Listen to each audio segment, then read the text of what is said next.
Hello दोस्तों, नमस्कार। मैं दिलीप सर आप सबों का आपके अपने पसंदीदा यूट्यूब चैनल विद्या बाजार पे बहुत बहुत स्वागत करता हूं। आज हम लोग क्लास 12th का फिजिक्स का जो पहला चैप्टर है इलेक्ट्रोस्टैटिक्स, उसका एक बहुत ही इम्पोर्टेंट कंसेप्ट के बारे में पढ़ेंगे। पिछला लेक्चर में हमने देखा था कूलम्ब्स नियम क्या होता है, और कूलम्ब्स नियम के लिए हमने क्या किया था, एक फॉर्मूला डिराइव किया था, निकाला था। फिर हमने उसमें एक इम्पोर्टेंट टर्म था एप्सिलॉन नॉट, उसका मान, मात्रक, डायमेंशन, इन चीजों के बारे में क्या किया था, डिस्कशन किया था।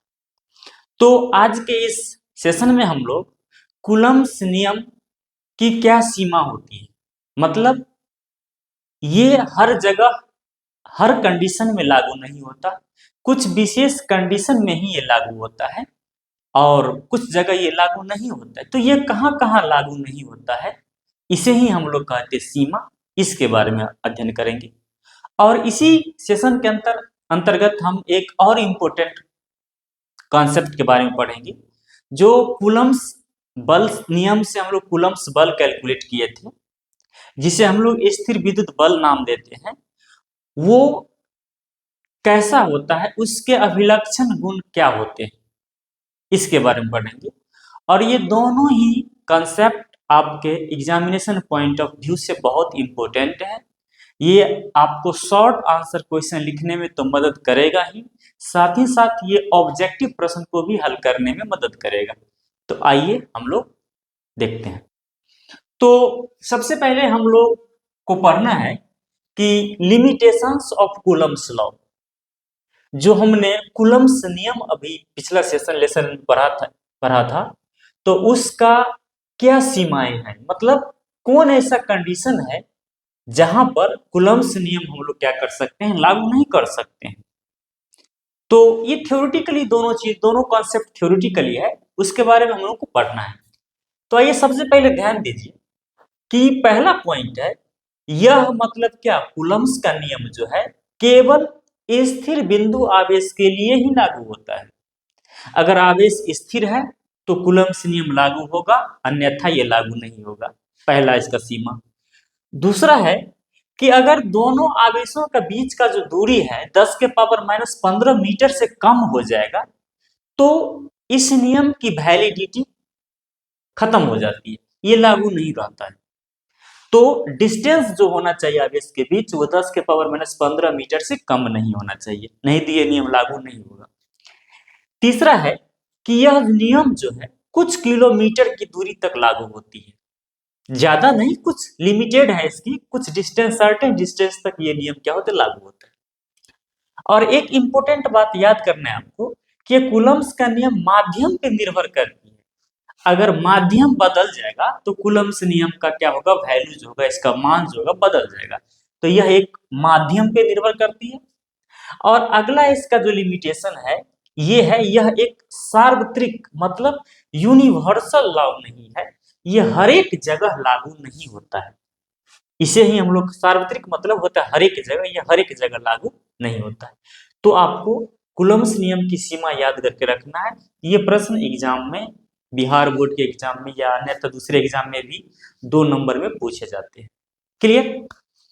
अब हम लोग पढ़ेंगे कि ये हमारा इलेक्ट्रोस्टैटिक फोर्स जो होता है, जिसको हम लोग विद्युत बल कहते हैं, या इसे ही हम लोग कहते हैं कूलम्ब्स फोर्स, मतलब कूलम्ब का बल।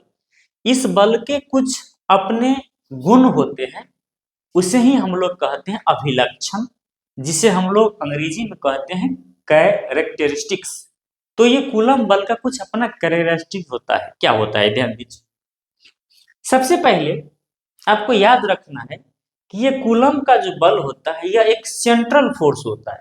सेंट्रल फोर्स मतलब एक केंद्रीय बल होता है, दोनों आवेश के बीच में ये कार्य करता है। और इसकी जो क्रिया रेखा होता है वो सरल रेखा होता है, जो दोनों आवेश को मिलाने वाली रेखा के दिशा में क्या करती है, कार्य करती है। तो आपको एग्जाम में पूछा जाएगा कि ये विद्युत बल जो होता है, कूलम्ब्स बल जो होता है कैसा होता है, तो आपको याद सॉरी याद रखना है, यह एक सेंट्रल फोर्स होता है, केंद्रीय बल होता है। ये बहुत इंपॉर्टेंट है, ये हर एक बार एग्जाम में ऑब्जेक्टिव में आता है। तो कूलम्ब का बल कैसा होता है? केंद्रीय बल होता है, पहला पॉइंट। दूसरा, आपको याद रखना है कि कूलम्ब का बल जो है ना, संरक्षी बल है। संरक्षी का मतलब होता है कंजर्वेटिव, कंजर्वेटिव फोर्स है। अब हम इसे एक बात से समझ सकते हैं। देखिए यहाँ पर हमने एक डायग्राम बनाया है। यहाँ पर एक पॉइंट चार्ज बिंदु आवेश Q है जो A बिंदु पर रखा हुआ है। क्लियर? हमको इस आवेश को बिंदु A से बिंदु B पर ले जाना है, ठीक।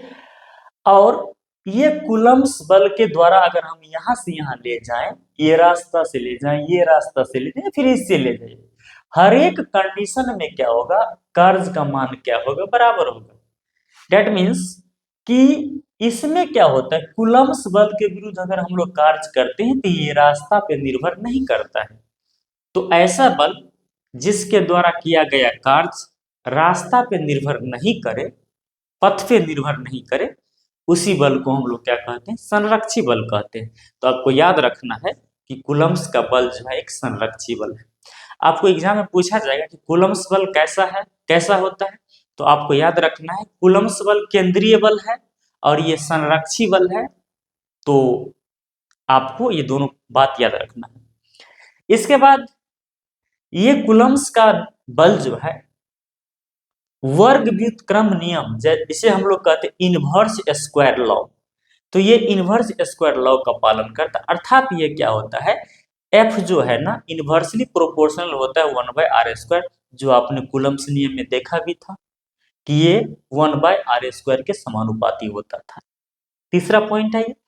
चौथा है कि कूलम्ब्स का बल आकर्षण वाला भी होता है और प्रतिकर्षण वाला भी होता है। या तो ये आकर्षण का होगा या प्रतिकर्षण होगा, दोनों इसका नेचर होता है। और लास्ट इसका पॉइंट है कि यह जो है ना टू बॉडी इंटरेक्शन है। टू बॉडी इंटरेक्शन का मतलब क्या होता है कि अगर दो आवेश एक दूसरे पे बल लगा रहा है तो उसमें तीसरा आवेश की उस उपस्थिति कुछ प्रभाव नहीं डालता है। मतलब ये अगर दो आवेश एक दूसरे को बल लगा रहा है तो वहां पर अगर तीसरा आवेश उपस्थित होगा तो उस बल पर कोई प्रभाव नहीं पड़ने वाला है। इसी को हम लोग कहते हैं दो पिंड अन्योन्य क्रिया, मतलब टू बॉडी इंटरेक्शन। तो इस प्रकार हमने इस सेशन में देखा कि कूलम्ब्स नियम की क्या सीमाएं होती है और कूलम्ब्स बल जो होता है उसके क्या गुण होता है, जो आपके एग्जामिनेशन पॉइंट ऑफ व्यू से बहुत ही इंपॉर्टेंट है और उपयोगी है। इसके अगला सेशन में हम लोग कूलम्ब्स नियम को सदिश रूप में कैसे व्यक्त करेंगे और ये न्यूटन के तीसरा नियम का पालन कैसे करता है, इस बात को हम लोग क्या करेंगे, देखेंगे।